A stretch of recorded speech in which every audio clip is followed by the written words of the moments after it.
Hello everyone. I hope you all are well. Today we are going to study about persons of unsound mind.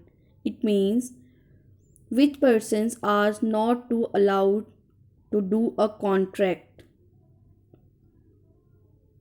A person is said to be of sound mind for the purpose of making a contract. अगर किसी भी person को contract करना हो तो वो एक अच्छी कंडीशन में होना चाहिए.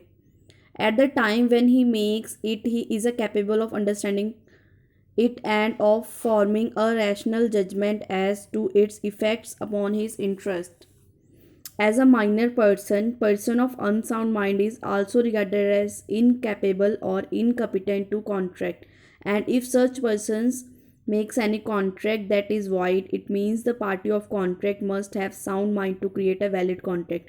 अगर आपके साथ आप किसी के साथ कॉन्ट्रैक्ट कर रहे हो तो वो पर्सन उस कॉन्ट्रैक्ट को समझने के काबिल होना चाहिए और उसको अपना बेनिफिट उसे पता होना चाहिए कि मुझे प्रॉफिट होगा या लॉस होगा. आप किसी अनसाउंड पर्सन के साथ कॉन्ट्रैक्ट नहीं कर सकते. अगर आपने वो किया तो वो वैलिड नहीं माना जाएगा. The sound mind means normal condition of mind by which person can understand the nature and consequences of his action. Sound mind का मतलब होता है कि जो वो पर्सन है वो उस कॉन्ट्रैक्ट की एग्रीमेंट की जो कंडीशंस हैं उनको समझ सके, उसके क्या बेनिफिट्स हैं या क्या उसके कॉन्सिक्वेंसेस होंगे उसके वो समझ सके. If person losses unsoundness of mind he does not differentiate wrong and right of his work. अगर कोई पर्सन अपनी साउंडनेस ऑफ माइंड खो देता है तो वो डिफ्रेंशिएट नहीं कर सकता कि वो क्या गलत कर रहा है और क्या सही कर रहा है. Due to the unsoundness of mind of such persons they are prevents by law for being treated as incapable to enter into a contract. उसी को ध्यान में रखते हुए जो लॉ है उन्होंने इन पर्सन को इनकैपेबल बताया है कि ये कॉन्ट्रैक्ट नहीं कर सकते. According to Indian contract act 1872, क्या act 1872 has clearly defined the term sound mind of person. According to Section 12 of Indian Contract Act 1872, a person is said to be of sound mind for the purpose of making a contract if a time when he makes it he is capable of understanding it and of forming a rational judgment as its effect upon his interest. On the basis of definition, it is clear that a person having a capacity to understand the terms of the contract and ability to form a rational judgment is a person of sound mind. Indian contract में जो definition लिखी है उसके according सिर्फ sound mind person ही contract कर सकता है. अगर वो उस कॉन्ट्रैक्ट को समझने के काबिल नहीं है या उसमें उसको परफॉर्म करने के काबिल नहीं है तो वो उसमें नहीं हो सकता.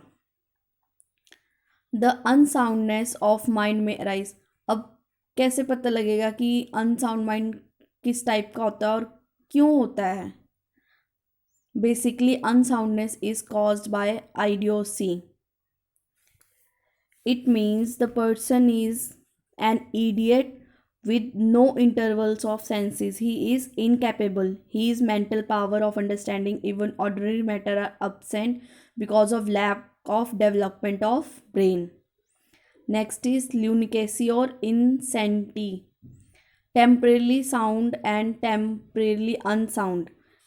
मतलब ये एक बीमारी होती है ब्रेन में कि कुछ टाइम के लिए उसको वो बिल्कुल स्टेबल होता है और कुछ टाइम के लिए अनस्टेबल हो जाता है. Drunkenness, unsound up of effect of drinks. अब अगर किसी ने कोई कॉन्ट्रैक्ट को ड्रिंक करके किया तो वो भी एलिजिबल नहीं माना जाता. Next is hypnotism. Hypnotism, it also produces temporarily incapacity till the person is under the impact of artificially induced sleep. Then mental decay, it is an account of an old age. Then conclusion, the guardian of the unsound mind can make contract on behalf of such person. Effects of a contract with the unsound mind person. A contract made with person of unsound mind is void and it is not enforceable. However, a contract made for the interest or benefit of such person is valid and enforceable by law. जो unsound अगर कोई person unsound mind है, उसका जो guardian है वो उसके भी पे कॉन्ट्रैक्ट कर सकता है, बट वो सिर्फ उसके बेनिफिट के लिए होगा. Thank you.